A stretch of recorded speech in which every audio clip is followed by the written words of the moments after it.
Muhawe ikaze mu kiganiro Life Today mugezwaho nanjye Double B. Uyu munsi tugiye kuganira ku ngingo ivuga ukuntu amabere akurura abagabo. Amabere ni igice buri kiremwa kigomba kuba gifite. Iyo umugabo ashaka kureba ubwiza bw'umugore cyangwa umukobwa, akenshi cyane babanza kwitegereza amabere y'abakobwa cyangwa se abadamu.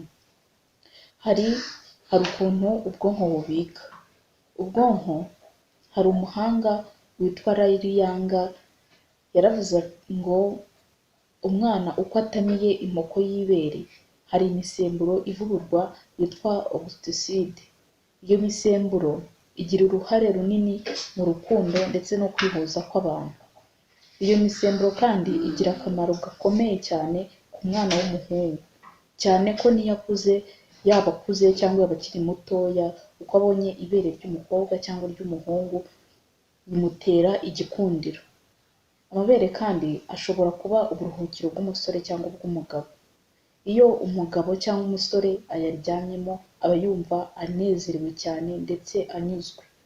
Kenshi cyane umuhungu uzabona yitegereza ibere ry'umukobwa, uzabona ibitekerezo bye byagiye kure cyane, nyamara buriya ni ukubera ko amabere afite igikundiro, afite uburyo aremanye ubuhanga ku buryo akurura abagabo.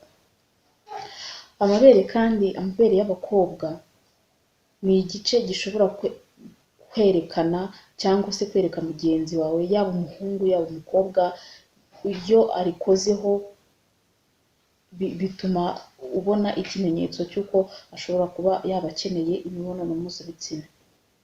Ikiganiro Life Today ntaho ducumbikiye, inkuru twabateguriye yari iyo ngiyo. Murakoze.